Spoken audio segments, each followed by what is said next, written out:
It's time to plant the flags. Let's talk to the pros.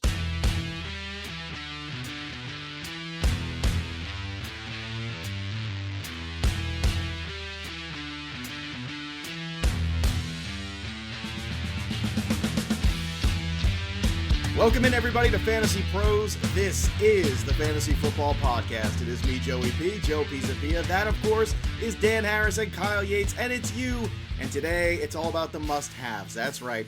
Everyone's got their guys, and we're going to talk about our guys on the show that we just can't go into the 2021 NFL season without. We're going to go through the running backs, the wide receivers, the tight end. I'm sure 14 of these 15 players will be Trey Lance whenever Kyle Yates gets to them. But before we do, I just want to remind everybody that we've got a brand new giveaway here at Fantasy Pros to be very excited about. We already gave away the Clyde Edwards-Helaire helmet. It's gone. You missed it.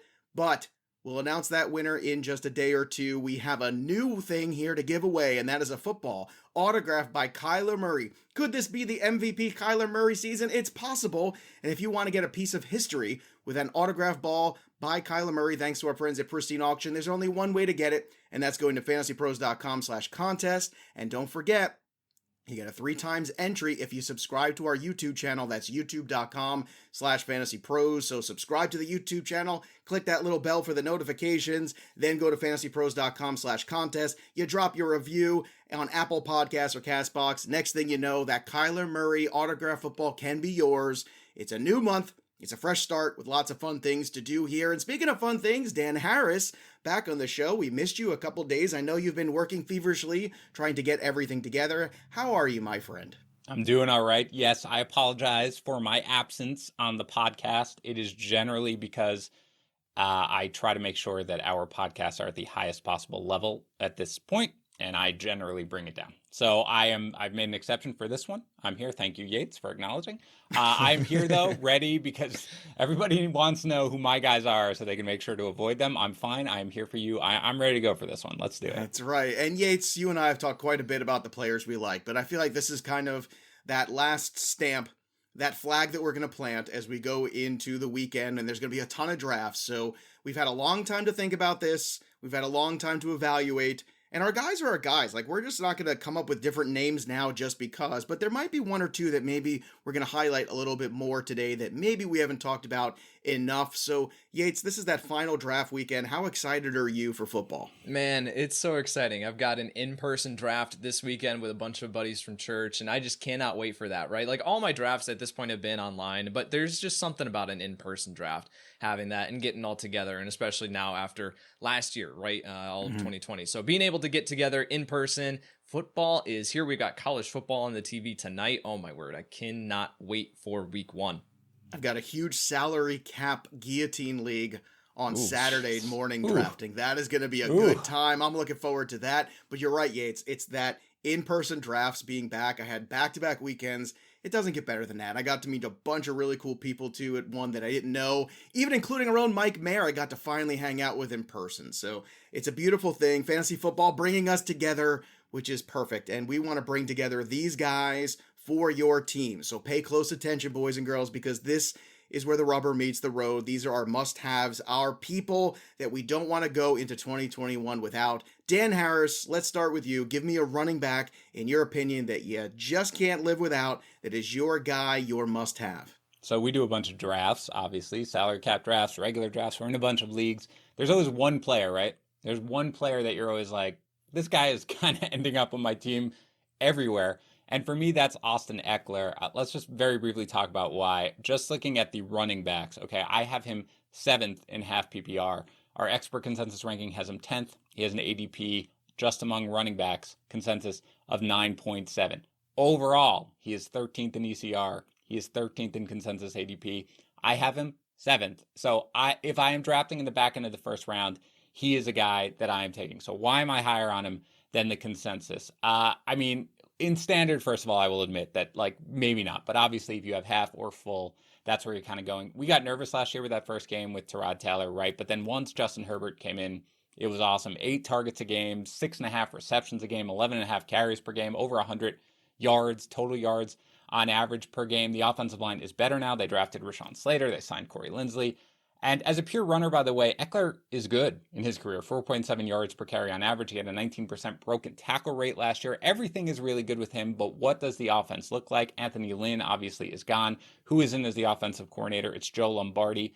That's good. He's been with the Saints a lot in his career. We know how the Saints used, obviously, Alvin Kamara, but what about when Lombardi was the actual offensive coordinator of the Lions, a decade ago or whatever? What did he do? The running backs, they saw more than 10 targets per game. They had more than 7 catches per game. They had more than 60 receiving yards per game.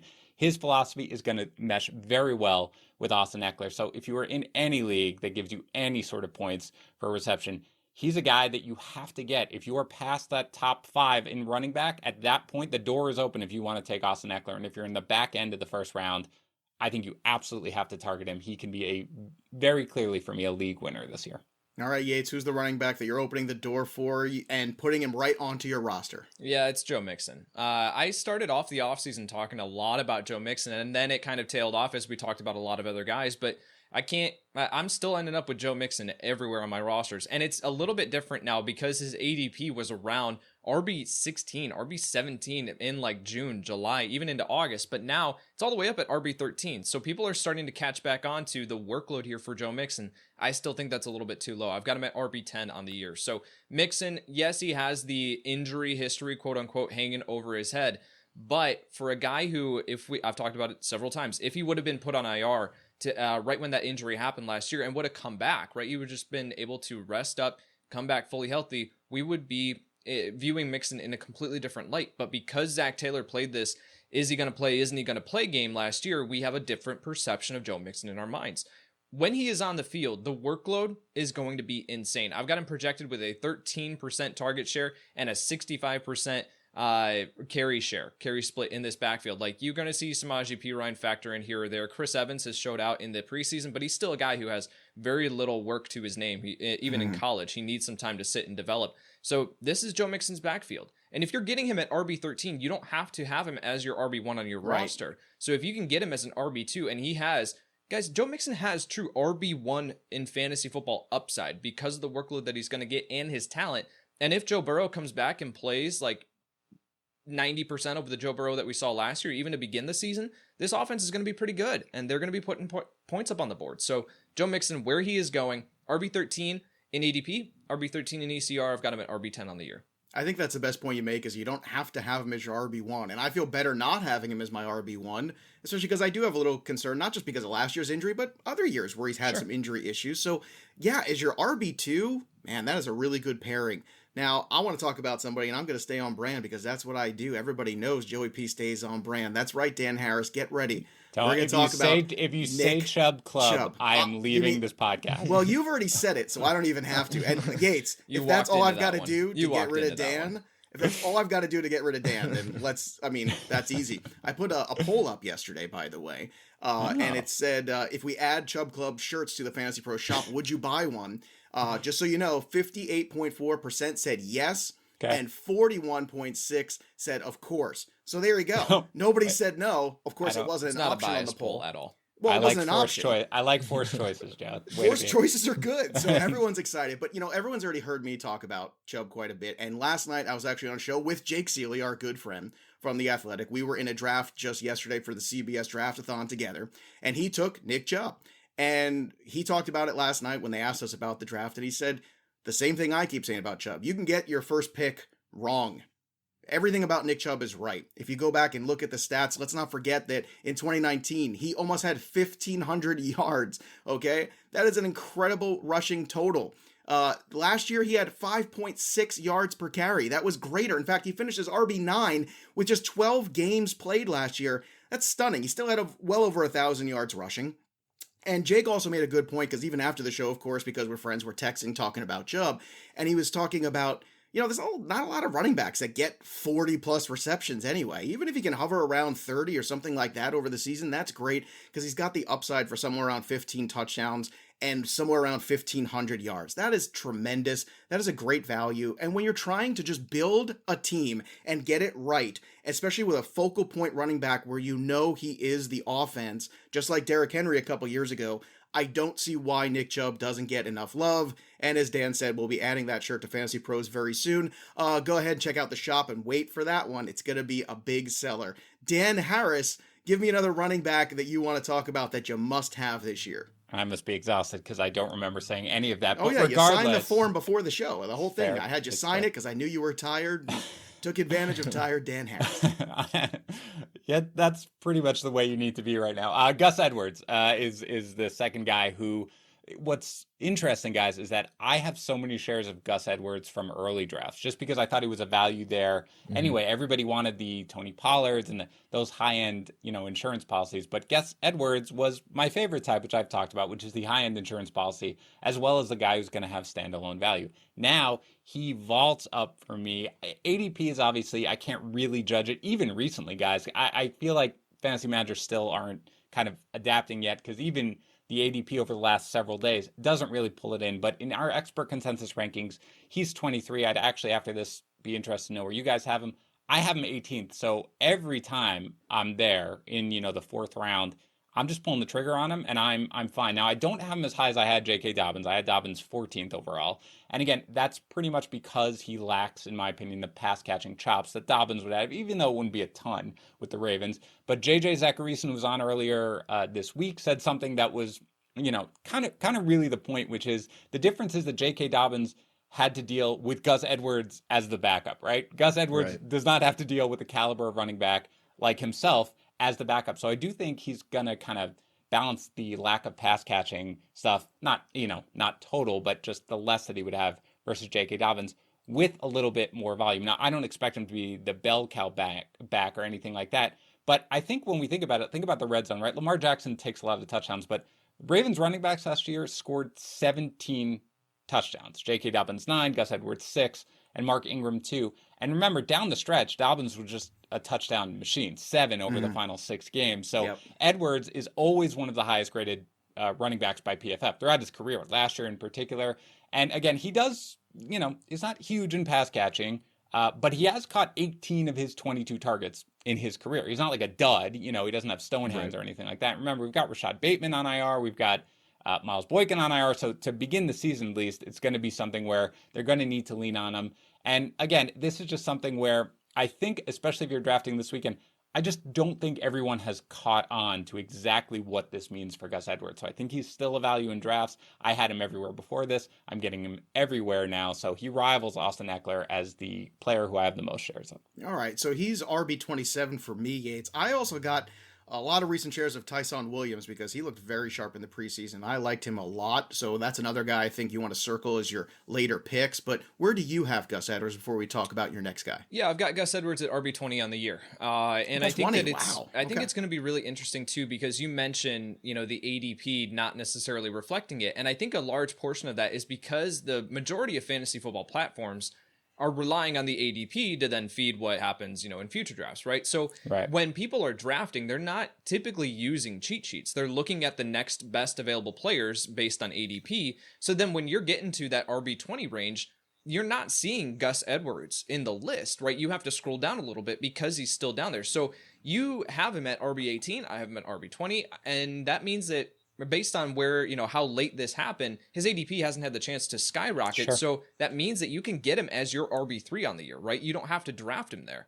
That's the benefit. Right. So Gus Edwards at RB20 for me is absolutely a guy that I think you want to be able to get. And the best part about it is because of that little quirk there in fantasy football platforms, you don't have to draft him there. By the way, this allows me to do a very natural but completely real plug here for our draft assistant, because what you can do and what you should do in every draft is you should use the draft assistant because you can sync it and you can put in your own cheat sheet. You can have, if you want, the 3 of our rankings with you, and that will show you, and you can go based off that. With that, you're not going to miss Gus Edwards in your draft. You're not going to forget about him. You're not going to, see him later. You're going to know exactly where we have him. By the way, it also updates whenever we update our rankings. So if you do that, if you choose us, Yates, you guys, I'm sure, I update my rankings every day as I fine tune. Yates, you and I said we're going to do a huge sweep sort of today now with all the cuts and stuff like that. If you create a cheat sheet with our rankings, it will automatically update for you as we update our rankings. So that's really a good way. And again, we work here. Okay. So of course we want to hype the tools, but Tags just talk about it all the time. Salary cap draft, regular draft. I don't do a single draft anymore without the assistant up ever, because it really is something that makes a huge difference. And don't forget, boys and girls, go to fantasypros.com/offers and just make a $10 deposit on Underdog, on Yahoo, on DK, any of our partners there, and you can upgrade to that Hall of Fame subscription for just $10 basically. For 6 months, you get the Hall of Fame, and that allows you to get the draft assistant that he's talking about. Look at it. Seamless. We never even talked about this. It's just synchronicity. That's what it's all about. It's almost as if our tools and our offers are awesome, and sort of they just naturally slip in the conversation because they're awesome. All right, let's get away from the ShamWow commercial. Let's talk to Yates about his other running back that's a must-have for you. There are the guys that once I plant my flag on them, I apparently just go against the rest of consensus, and I am just going to continue to stand firm on my guys. Did that last year with several, and I'm going to do it this year with Darrell Henderson.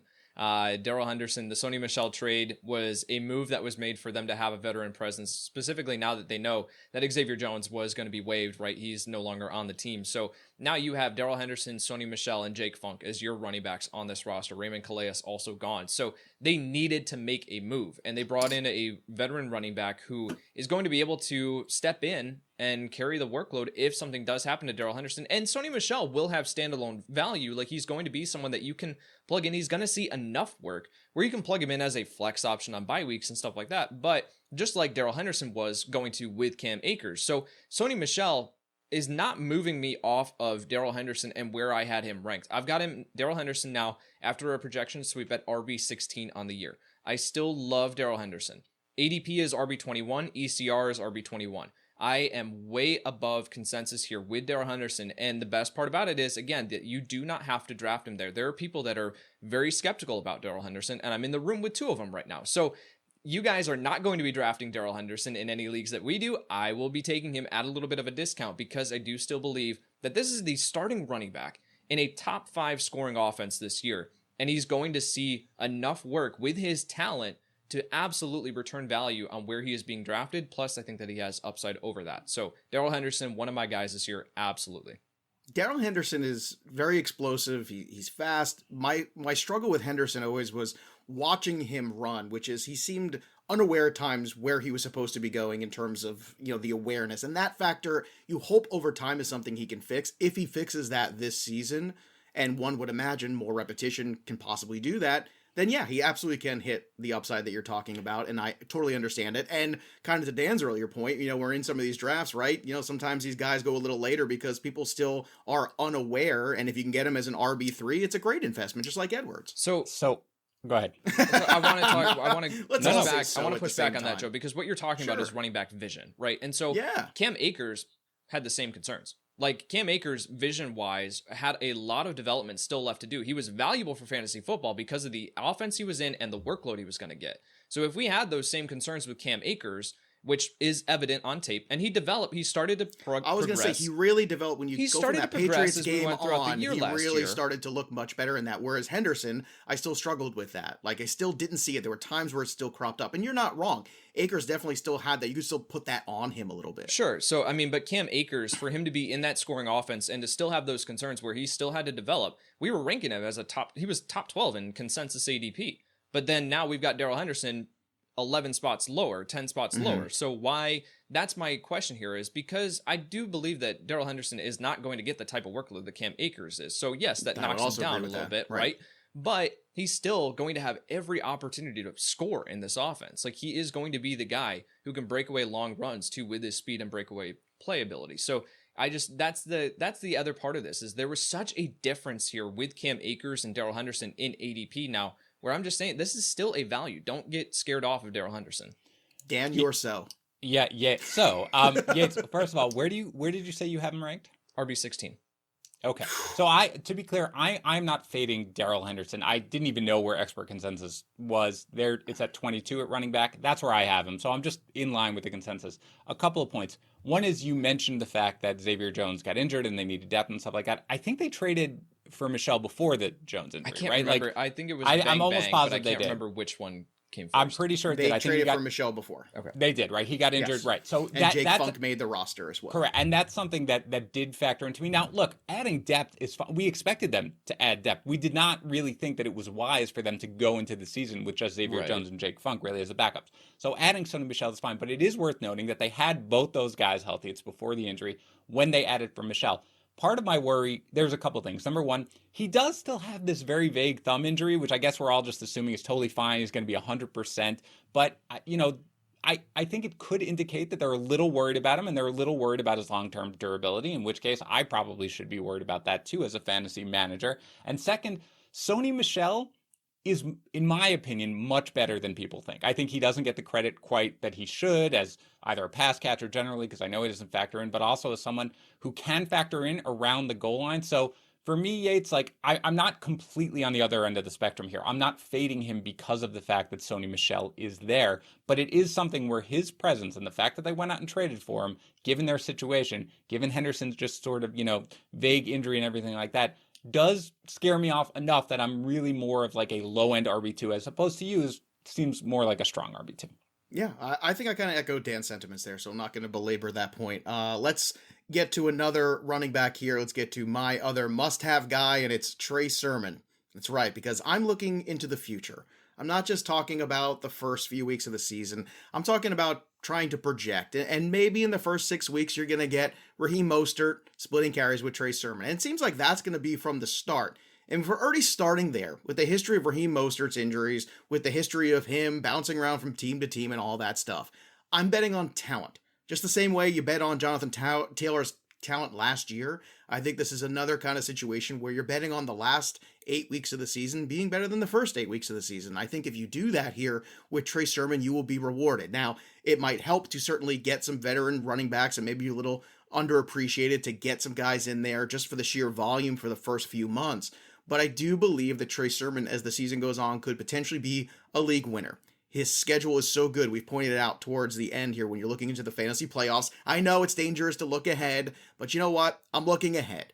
And I think that Trey Sermon is a guy that is going to get better and be one of those difference maker guys. And if you look in terms of ranking too, right now, he's going easily as an RB3, and he's got the upside to finish potentially as a high-end RB2 when all's said and done. So give me Trey Sermon. That's the guy that I want. I took him yesterday as my RB2, and I feel pretty good about that. Now, can I ask Yates about Sermon and versus Mostert? Because we had the draft, Joe, with Azer, and you took Sermon right before Mostert, and then you talked about how much you hate Mostert, and then my next pick was Mostert. So it was good comedy. But I do want to know, Yates, break down the Raheem Mostert and Trey Sermon feelings. I will go with Trey Sermon over Raheem Mostert.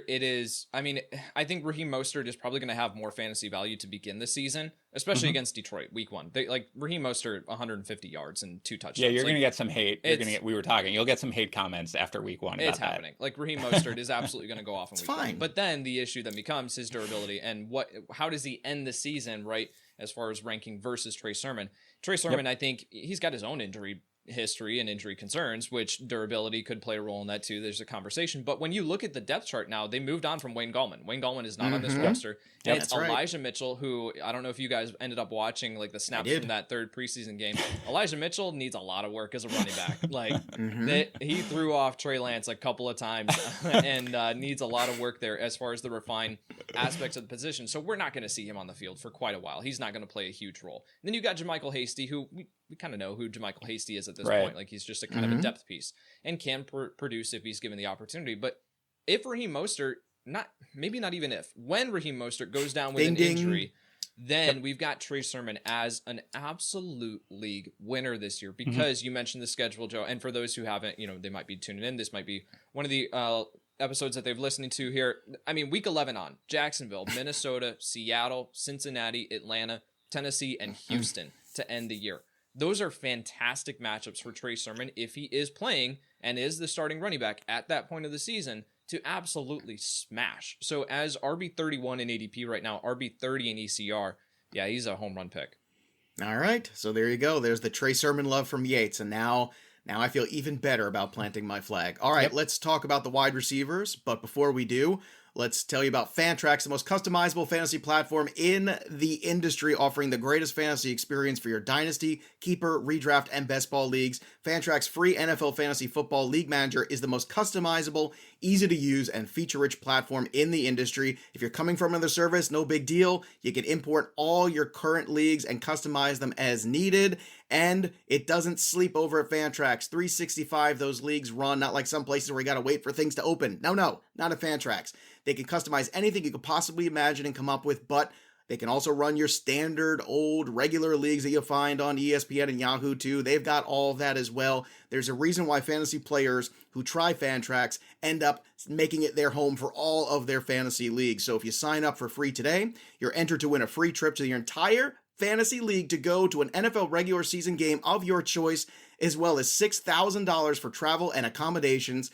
Any new league created on Fantrax will be entered to win this incredible giveaway. Encourage all of your league mates to enter as well. Simply go to fantrax.com/fantasypros to sign up today. Again, that's fantrax.com/fantasypros. Remember that Josh Allen giveaway they did? One of our listeners won that. I expect one of our listeners to win this and get to go to an NFL game with $6K in their pocket. Again, that's fantrax.com/fantasypros to sign up today and move all your leagues or create some new ones. Fantrax, the home of fantasy sports. Dan Harris, let's talk about a wide receiver you want to give a home on all your fantasy teams too. It's Deontay Johnson, and I'll say that this is one of these times, and I feel like, Yates, we run into this all the time, and I feel like people get annoyed when I say it, but the margin when you're looking at wide receivers in this range, the difference in projections, it's like razor thin, right? So it's not like a huge, I'm not like, oh God, you got to go get him, but he's 21 in ECR, he's 21.3 in ADP in terms of just at wide receiver, not overall.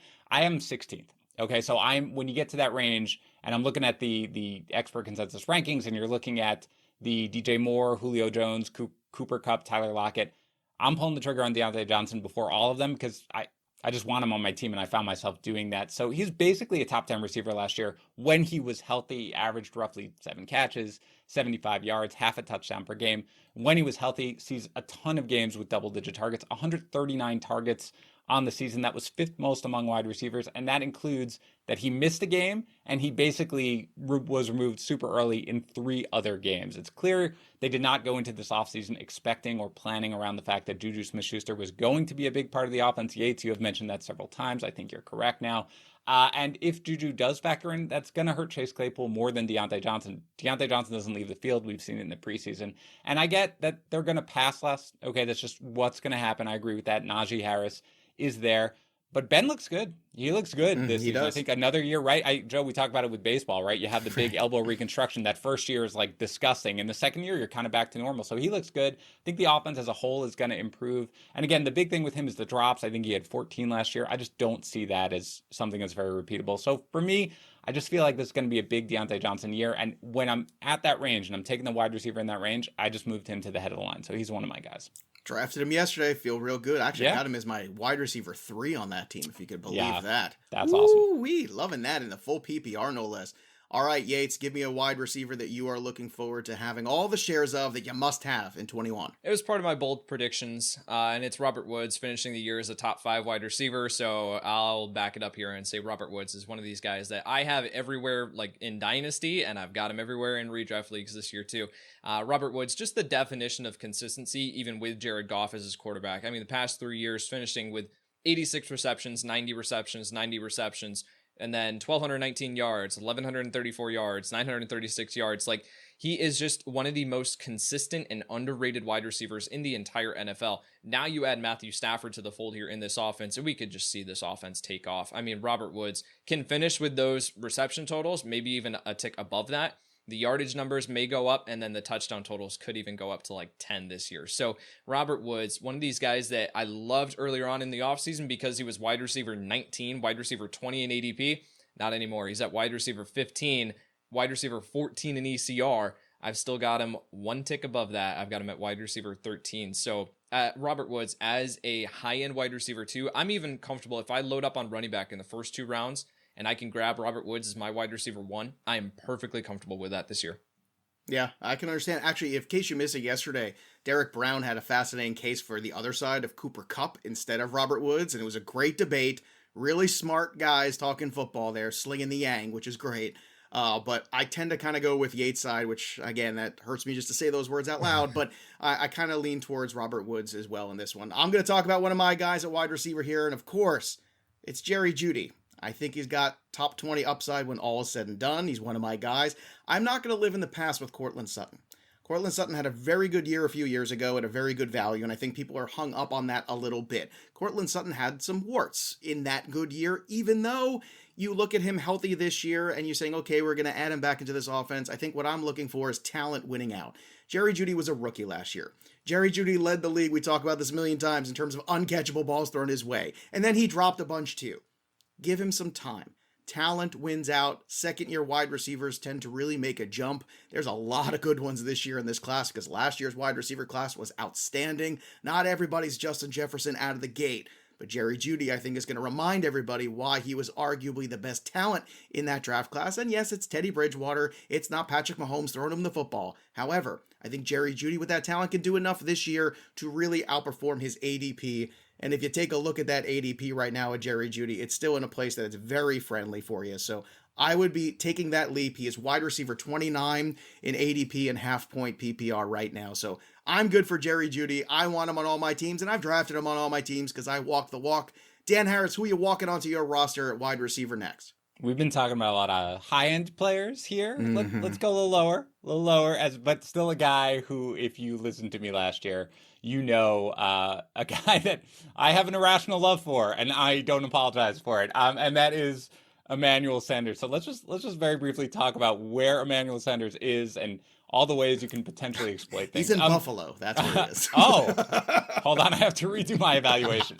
Okay, so Emmanuel Sanders. I am 59th at wide receiver. He is 71st in our expert consensus rankings, and he is 65th in consensus ADP in terms, again, this is just wide receiver, 65th, but that is pulled up a lot by Yahoo, where he is somehow going as the 51st wide receiver. Even Dan Harris cannot justify that, but in Fantrax, he's the 73rd receiver in ADP, Sleeper 76th. He's outside the top 75 in FFC.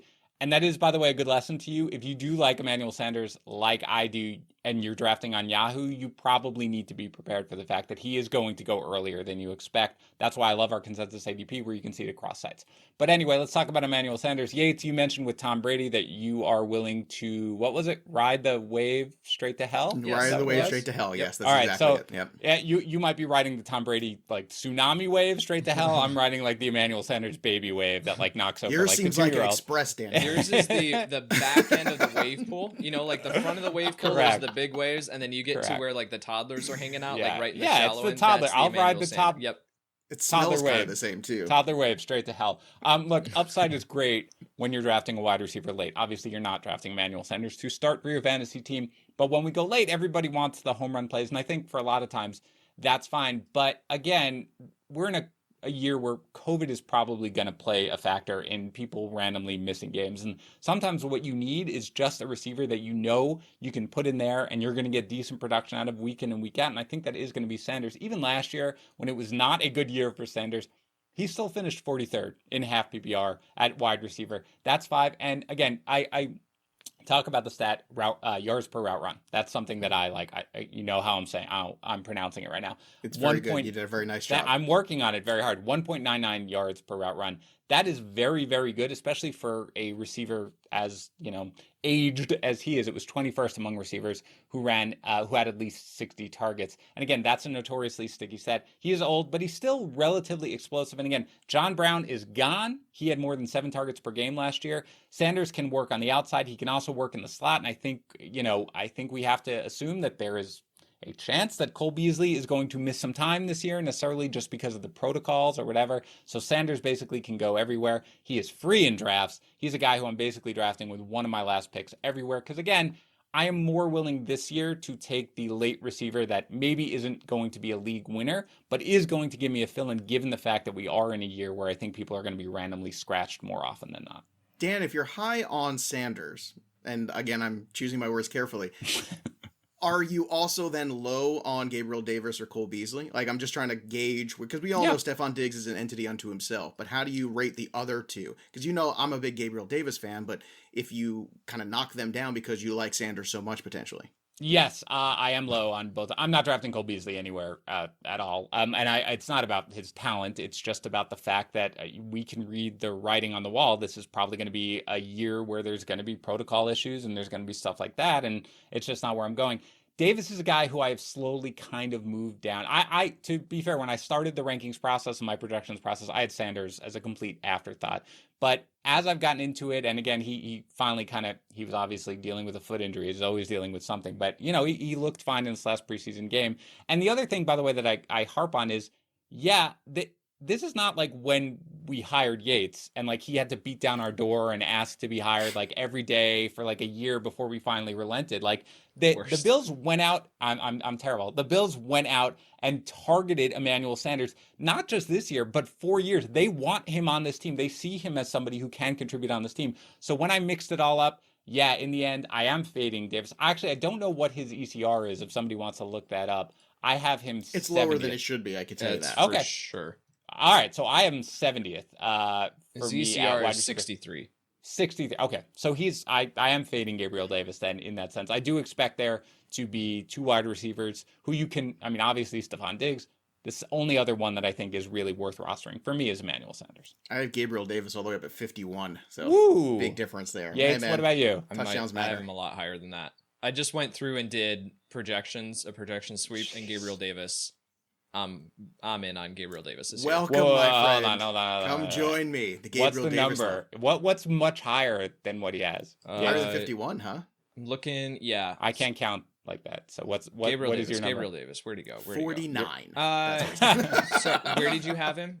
51. So I have him at 46. All right. I might have to reevaluate my love now. I would like you both to know that you're incorrect. So I'll put that out there. All right, Yates, give me a wide receiver that you're correct about that you're planting the flag on in 21. This is one that Dan is way off on. Michael Pittman Jr. Ending up with MPJ on every single one of my rosters this year. I mean, there was hype for Michael Pittman Jr. coming into the year, but it was relative, right? He was still going in like the wide receiver 40 range.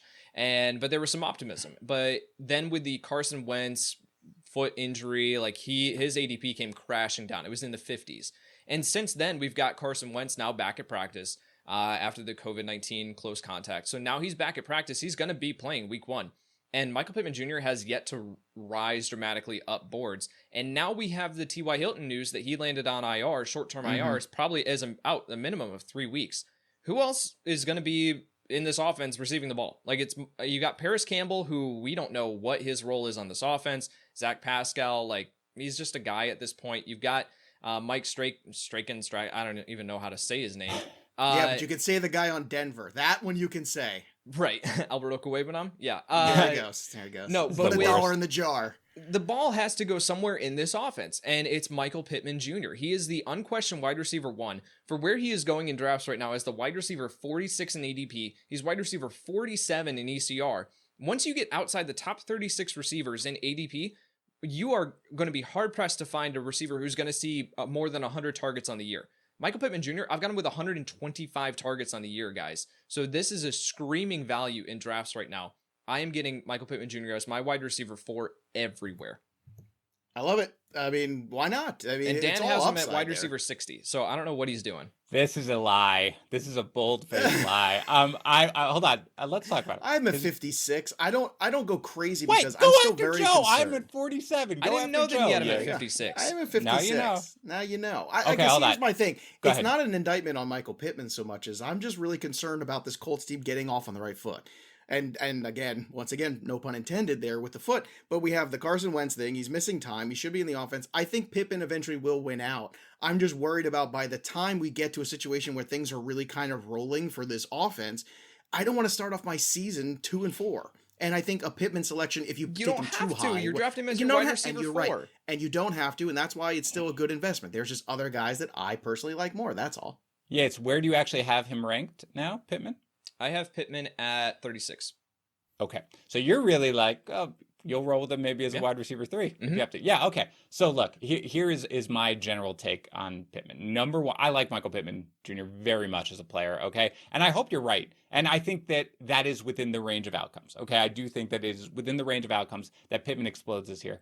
But I do have hesitation. Number one, first of all, I do think it is short-term IR, as you mentioned, for T.Y. Hilton. And everything I've read said we expect him back basically as soon as he's eligible. So by week 4.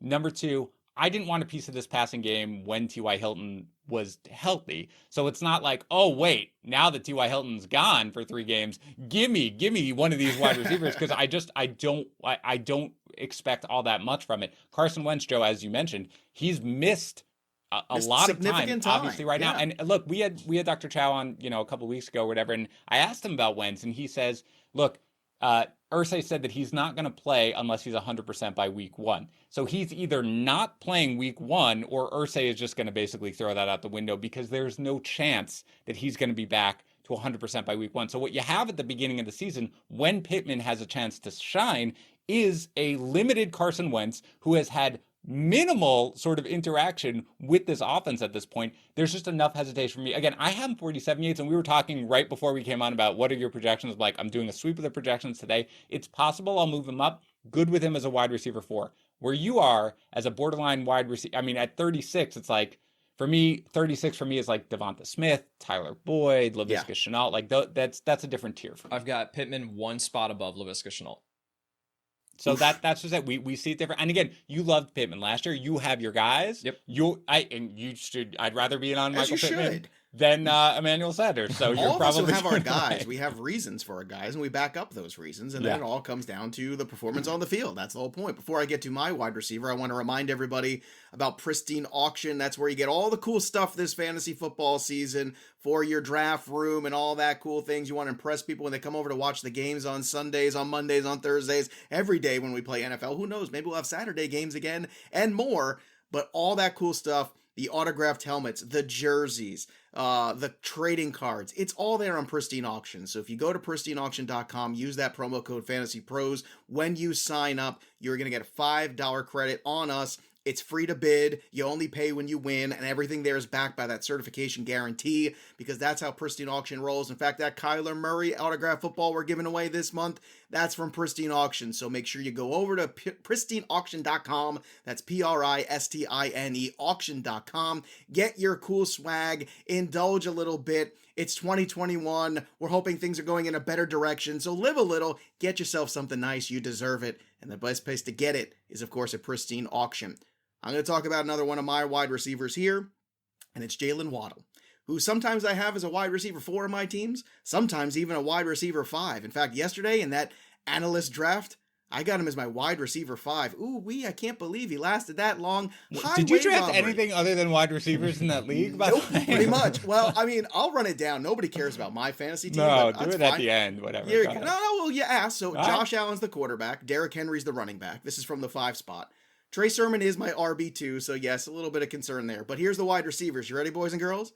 DeAndre Hopkins, CeeDee Lamb, Deontay Johnson, Robbie Anderson is the flex, and Jalen Waddle on the bench. How you doing? You like that? Also, Gabriel Davis and Russell Gage as wide receivers on that full PPR team. You like that, Harris? I do, actually. Well done. Not bad, right? Well done. And I took some shots on the Connors and Tyson Williams and Kenny Drake Slater. Whatever. Those guys are fine. But I want to talk about Jalen Waddle. Because this is a guy who's going to be earmarked for a ton of volume. Tua looks like he is progressing as we all hoped he would in year 2. Healthier, full OTAs, full practice time, preseason, all that stuff that a young quarterback needs to be successful. And the other thing he needs is a talented wide receiver, and he's got one. In fact, they've got more than one now because they added Will Fuller. But here's the point. The point is Jalen Waddle's yards after catch, I think, are going to be huge this year. His playmaking ability is huge. Had Jalen Waddle played more last year healthy for Alabama, I think we'd be talking a lot more about Jalen Waddle, but instead we were all talking about Devonta Smith, who's a great talent, Heisman Trophy winner, we get it. But now we're in the NFL. Jalen Waddle, I think, could be a difference maker. He is a wide receiver 5 sometimes in drafts. I just showed you one with some of the best fantasy football minds in the planet, right? And I still got him as a wide receiver 5. It's doable. But even as a 4, I love Jalen Waddle, love the upside. Give me all the Waddle. I've got him on all my teams already. So please stay healthy, Jalen. That's all I'm saying to you. All right, let's go to another position here. Dan Harris, give me that must-have tight end for you at this juncture in draft season. So we went really low with Sanders. We're going to go really high here with tight end, and we'll go with Darren Waller. And obviously, look, no, I don't have to sell you on Darren Waller being a stud tight end. We've got the big three with Kelsey, Waller, and Kittle. But I have Darren Waller 19th in my overall rankings. He's 24th overall in ADP. He's 23rd in ECR. So, Joe, we did the draft with Azer where he had the first pick, and he did what I always say I like to do, which is on that turn after you start with McCaffrey, you hit Waller, you hit a receiver. That's usually how it goes. But I'm now at the point where I'm willing to take him earlier than that because I've just been thinking so much about what our optimal strategy should be when it comes to the tight end position. So very briefly, a couple stats about Darren Waller, why he's great. He obviously tied Travis Kelce for the most targets by tight end with 145 last year, led the position in receptions with 107, led the position with 27 red zone targets, 21 red zone receptions. Mentioned route run, 2.28 yards per route run. That is absolutely elite. And again, we like Bryan Edwards, like as a sleeper for sure. Like maybe Henry Ruggs is going to do something. Oh, John Brown's not there anymore. Brown. Well, this offense has to run through Waller, like it just does. It did last year. I was trying to basically like, how do I even say this? It just has to because whatever we think about the Raiders coaching staff, like it has to. And he's incredible. He battled the injury, obviously this preseason. The first time I saw him in practice, I was like, oh my God, like he's just a complete monster. So for me, I really think that with Waller, Kittle to a little bit lesser extent, I have a tiny bit of a gap now between them, but for the most part, this is something where I'm no longer like, all right, cool, if it's just at the turn. Like this is something where if I'm looking at that group of the DK Metcalf, the Justin Jefferson, the AJ Brown, I think I'm going with Waller before those guys even. So this is something where I'm going to wind up with him on a lot of my teams because I have him ranked before most people do. And it's just going to be a monster. And again, we've talked about it and Jamie Eisberg said it great or late for sure, but I am going great more often than not. All right. Tight end, Kyle Yates, your must have. You've got more than one candidate here because I know I've done enough shows with you. There might be a name or two. But who's the guy you landed on that your must-have tight end? For those who listen, who take a shot every time that I say Jonnu Smith, drink up. No, I will go, obviously, Jonnu Smith. But then outside... Can you imagine somebody, by the way, who's watching this for the first time and has no idea that, like, you are the Jonnu Smith and that's impossible. That's impossible at this point. Tyler Higbee is the other guy that I will talk about. I've got Jonnu Smith at tight end 6 on the year. I've got Tyler Higbee right behind him at tight end 7. So Higbee in this offense, I talked about it a lot with Robert Woods, that this offense is just going to be insane this year. And you look at the receiving options that the Rams have here, and you've got Cooper Kupp, who is a big slot receiver, but then the rest of this offense is kind of a little bit undersized, right? As far as a guy who can be a red zone presence, which either if you are chasing volume at the tight end position, that's what we want, right? Volume, which is why we've got George Kittle, Darren Waller, Travis Kelce up in that top tier. If you're not able to find that, which it kind of drops off a cliff after that, after those top three, then you're chasing touchdown upside. And so Tyler Higbee absolutely has it, where I think he's going to be an integral part of this offense. He's not going to push the target totals that the top three guys will, but he can easily finish with as many receiving touchdowns as those top tier guys. So Tyler Higbee, tight end 7 on the year, outside of Jonnu Smith, he is the guy that I'm ending up with on every single one of my rosters that I can. Yeah, it's funny, Dan. I had this terrible image that you made appear in my head of Kyle Yates in a thunderstorm in his basement writing a letter to Jonnu Smith like that Eminem video where he's like, Hey, what's up, Jonnu? It's me, Kyle. I've been following your career for a very long while. I wondered I really hope Jonnu Smith at some point learns about this. I'm sure he doesn't care. Yeah, we gotta get him on the learns about the fact that basically, and by the way, I mean, I am like the non-Jonnu Smith guy of the three of us. And I'm a pro-Jonnu guy, so I still love Jonnu Smith. I just don't have him, Yates has him tight end 6. Higbee, by the way, fantastic call. He's 11th in ECR and ADP at the tight end position. You can get him every single time. Logan Thomas is my guy, as you guys know, I like Logan Thomas 7th. Too. But Logan Thomas is going there. He's going 7th, and he's ranked 7th. But Higbee, there is that delta between, in my opinion, it sounds like all our opinion, where he should be going and where he actually is going. And this plays out in real drafts. We've done drafts, we've done mocks. Yep. This is where he goes. He is like that last tight end. So happy to grab him in pretty much every league. Co-sign everything Yates said. Dan, can we have Yates do a video for the YouTube channel of him writing that letter? I mean, I'll help write some bars for him. We'll get him all set up to Jonnu Smith. I'll consider it. I think that would get some huge Huge numbers. I'm just saying, he's very good on the TikTok. Yates is very good on the TikTok. He really is. True. I think this is like that Yates, if you want to make this a TikTok, by all means do it. The letter to Johnny Smith, I think you should do it. Don't do it. You should. All right. So, the great or late tight end, we've been talking a lot about that this whole season. And as draft season has gone on and a couple tight end situations have got muddier, we have the Eagles situation now where Zach Ertz, everybody was, reminded that he's still alive and playing football. And he looks like he's going to be playing for the Eagles, at least right now, as of today, us recording this on 9/2. And you have the Irv Smith injury, another tight end that's kind of gone. And everybody knows I love me some Jonnu Smith, but I'm starting to do something new. And I'm starting to buy into the Kyle Pitts, somebody that I hadn't really bought into a lot, but recently I'm starting to make that reach. In fact, on Saturday, I think in that salary cap league, I'm going to make a pretty strong bid for him. And here's why. I keep coming back to Darren Waller's rookie season, right, where he first took over as a tight end after being a converted wide receiver. So I think that's a very similar path that you can look and say, well, what is the real upside for Kyle Pitts? And if you go back, 90 receptions on 117 targets, for 1145 and just 3 touchdowns. Now, despite having just 3 touchdowns, he finished as tight end 4 that year. Last year, Darren Waller was tight end 2. So I'm going to go back to that tight end 4 2019 season. And I'm looking at Kyle Pitts and how he's going to be used in this offense.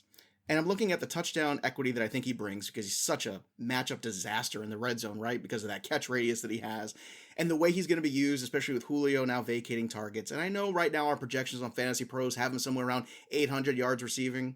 I think that might be low. I think Kyle Pitts might be that guy to buck that trend because I think he is a hybrid. I think he's something new. He doesn't fit that mold of what a tight end is. And it's not because of the one play. I don't go crazy about the preseason splash play kind of stuff, okay? This is going back to the college tape. This is also going back to the data about the Falcons. And let's not forget how bad the Falcons defense is going to be yet again this year. This is a secondary that hasn't tackled since 2014. And I'm telling you right now, this is not going to change. They're going to still have to throw the ball quite a bit. And I think Kyle Pitts is going to be a huge part of that, not just Calvin Ridley. So if you are unable to get George Kittle, if you're unable to get Darren Waller, and if you didn't want to spend a first-round pick on Travis Kelce, when you get to that 4th, 5th, maybe even 6th round in a 10-team league and Kyle Pitts is there, I think I'm going to start taking the plunge. I think he's one of my must guys this year. So, Dan, I don't think I've talked to you quite a bit about Kyle Pitts. Do you have any thoughts on that? I have a very difficult time with Kyle Pitts for the simple reason that I generally fade rookies, and it was to my chagrin last year.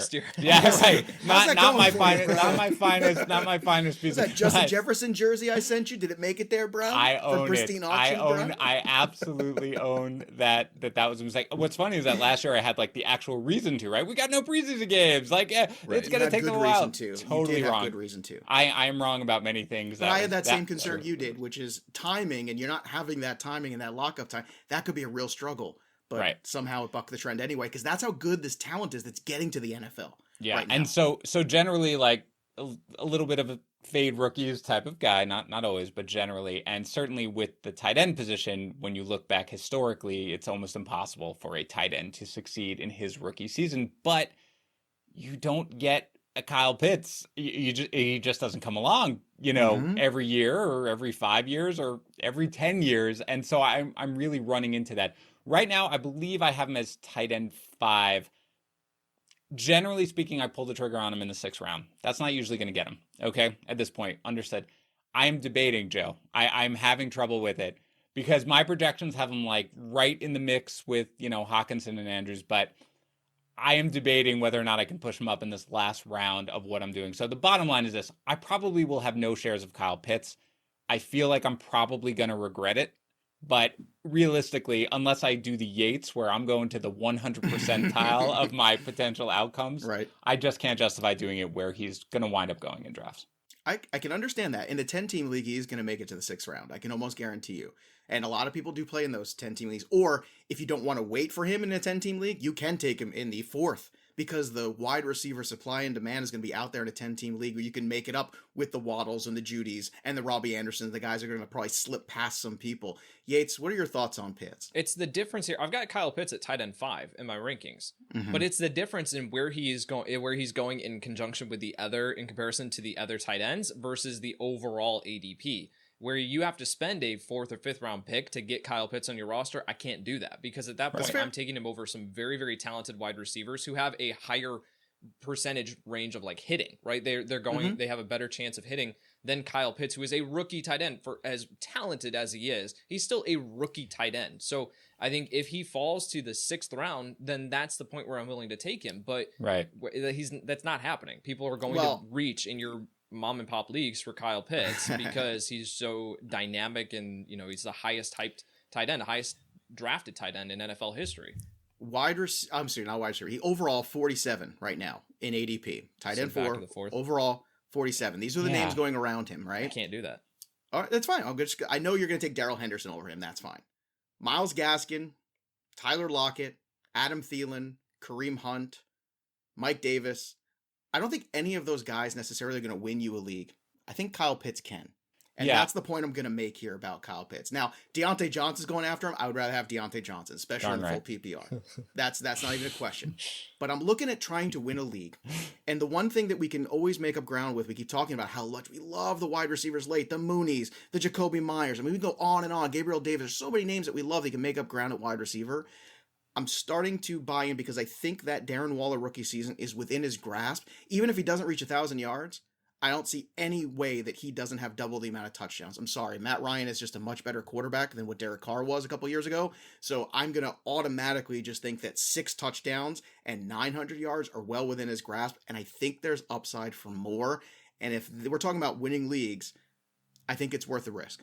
I can't advocate for fading Kyle Pitts. Like, even if you take him in the and this is great because we haven't talked about him much. No, and it's funny because I'm almost glad we haven't talked about him because it's very difficult for me to crystallize exactly how to express how I feel about him, which is like, I'm not going to be the one to take him, but you probably should be the one to take him. Well, I took him in our 14-team league that we had in-house this past week too. And you know what? It's because when you start getting into a 14-team league at tight end, it is ugly out there. I tell you, really, I think a big part of why I rarely go after him, generally speaking, is number one, again, it forces me to go out of my comfort zone, which is very much like I like to go with like the most likely outcome as opposed to like, man, this could really go crazy. But also what Yates mentioned, which is you can get Tyler Higbee so late. And I'm so excited about Tyler Higbee at this point. As I've gone through this process, I've become more and more enamored with what what'd you say? Do you think Tyler Higbee wins you a league? No, I don't think Tyler Higbee wins me a league, but I do think that if I do not spend a 4th round pick on Kyle Pitts, I can win the league in other ways. I'm also very much, by the way, I will say this, in the way I build my teams, I forgot, at one point I had my Twitter profile, I'm very boring and risk averse. That's generally what I am. But I do think even in the way I draft, like I am more than happy to win leagues, as I have done many times, being boring and risk averse, just stacking my team with quality players. And I get that you get the Tom Brady, Randy Moss combo year where it's like, well, if you have those guys, you've won your league, or you get the, Patrick Mahomes year or the Lamar Jackson year where it's just like, all right, this is over. But yes, bottom line is this, I'm probably not ending up with Kyle Pitts. The high end of my range of projections is, wow, holy cow, what are we looking at right here? But I'm probably going to play it straight. I have no problem if somebody wants to take that leap and take him in the 4th or 5th. I'm not moving till at least the 6th. Really quick, with Kyle Pitts, I've got him projected for over 900 receiving yards, 5 touchdowns. Okay, that's where my projections landed for Kyle Pitts. That puts him with 162 fantasy points on the year. Okay, and he's essentially tied with Mark Andrews. So if you want to put him at tight end 4, then I have no issue with it. But then you flip over to the wide receiver projections, and in my system, I've got Jalen Waddle at wide receiver 36 from a projection standpoint with 165 fantasy points on the year. So you are taking Kyle Pitts, like, can he be a league winner because he puts you at, like, he gets a top 4 finish at the tight end position? Sure. But he's got to put like 1,200 yards, 7 touchdowns to be classified as a true league winner, because you can get even though you might not like Tyler Lockett as much, like you're not going to take him there. I still got Tyler Lockett with a lot more fantasy points projected at that range. So it's all about where he's going in overall ADP versus where he's going in the tight end ranking. It's also what the player pool looks like. And you literally just made my argument, because I can get Jalen Waddle the next round or 2. And Jalen Waddle is exactly the kind of guy that I'm looking for, who can make a jump, who is being undervalued at wide receiver. What I'm saying is you can make Kyle Pitts worth that makes Jalen Waddle the league winner, not Kyle Pitts. No, because when you're talking about the relative position value of tight end, potentially, what happens is if Mark Andrews underwhelms, if Tyler Higbee doesn't hit, if Jonnu Smith deals with injuries again, the production from tight end, typically speaking, on a weekly basis is bad. It's just bad. And there's that one team that's got Travis Kelce, and the one team that hopefully has Kittle healthy, and then the team that's got Waller, and then nobody else. So if you're trotting out there Kyle Pitts, and he can be that guy on a weekly basis, you have just raised your potential for points on a weekly basis from that one roster spot. And then you have guys that you can either play matchups with at wide receiver, or you have hit on a guy like Jalen Waddle, something like that. But it's the Kyle Pitts selection that really moves the needle more, because there's more options at wide receiver as opposed to tight end. So in this what if scenario, you're saying, what if Jonnu Smith struggles with injury again? What if Tyler Higbee doesn't hit? What if Kyle Pitts doesn't hit? What if Kyle Pitts can't buck the trend of a long line of history? It was safe. Then you spent a 4th round pick on Kyle Pitts. You're not wrong. You're not wrong. But it's something that I am coming to peace with. And once again, I wouldn't say it if I don't do it. And I did it yesterday in a 14-team league. I think it's calculated risk with Kyle Pitts, where you see the value on the board and you're looking around and you're saying, if I take this pick here in this 14-team league, for instance, Kyle Pitts is a difference maker in a 14-team league. And I think there's certain spots where you can look for him and you could take that risk, especially if you like how the first 3 or even 4 rounds have gone for you and you feel great. Then you've already got a really strong base of points. Dan Harris, I know you were itching to get in on this argument. I loved it. I didn't want to get in. I just don't want to end the show before I say I'm gonna quantify it this way. Okay, I don't. Yates, you and I have talked about it. Like, I don't blindly rely on whatever my projections spit out in terms of rankings. Like, I move guys around based on how I feel. But I will say this: I want to give my projections for Pitts, and I want to give my projections for Tyler Higbee. Kyle Pitts, Kyle Higbee. Can I combine both of them? By the way, what round is he going? Yes. Okay. If there was a Kyle Higbee, he'd be going first round. Okay. I have Pitts with 74 receptions, 846 receiving yards, and 5 touchdowns. It's too low. 100. That's fine. That's 151.6 half PPR points. I have Tyler Higbee for 59 receptions, 655 yards, and 6 touchdowns. That's 131 points. That is roughly 20 fantasy points over the course of a full season, or 1 fantasy point per game. Now, can Kyle Pitts do way more than I projected for him? Of course. Can Tyler Higbee do less than I projected for him? Of course. But that is generally how I feel about those guys. That's what I think is the most likely outcome. And because of that, because the difference is 1 fantasy point per game, not insignificant, by the way, when we're talking about the tight end position, but still 1 fantasy point per game, that is why I can't pull the trigger earlier than I think is necessary for Pitts, despite the upside, given the fact that I can get Tyler Higbee several rounds later as kind of an afterthought in drafts. We can't end in a better place than this. This was a fantastically fun conversation with lots of good points of view. Steel sharpens steel. That's what this show is all about here. I love it. A lot of good, respectful arguing, and that's what you want to have. And now we have armed you to go make these decisions. So hopefully you can get as many of these guys on your teams. Oh, and spoiler alert, if there was a quarterback we talked about, Yates was going to say Trey Lance. That's his guy. What? Don't ruin it for anybody who hasn't listened to other shows yet. But seriously, great stuff as always, guys. I want to remind everybody to do not forget to subscribe to our YouTube channel, youtube.com/fantasypros. And when you do, you get that 3 times entry for our contest at fantasypros.com/contest. This month in September, it's the autographed Kyler Murray ball that we're giving away thanks to our friends at Pristine Auction. PristineAuction.com. That's PRISTINE auction.com. When you sign up there, you get a $5 credit on us with the code FANTASYPROS. And if you're starting new leagues or moving leagues over to Fantrax, that's the home of all the customizations you could possibly imagine, the best fit for all of your leagues. And if you sign up with fantrax.com/fantasypros, you will get an opportunity to maybe go with all your league mates to an NFL game this year with $6K in your pocket. That's fantrax.com/fantasypros. Those are our must-haves. And of course, we can't have a show without you. So you are our must-have at the end of the day. Thank you all for listening and watching so much this month. You've really just crushed it. You've made us feel so good about the content we keep putting out there. You're what drives us. I want to thank all of our listeners and watchers. It's been an up and down, rough month for us, but the fact that you have been with us so consistently means the world to us. We got a great mock draft episode coming at you tomorrow, so that'll do it for us, but the story of the game goes on. For Yates and Dan Harris, I'm Joey P. We will see you next time, kids. Thanks for listening to the Fantasy Pros Football Podcast. Follow us on Twitter and Instagram at Fantasy Pros, and subscribe to our YouTube channel at youtube.com/fantasypros.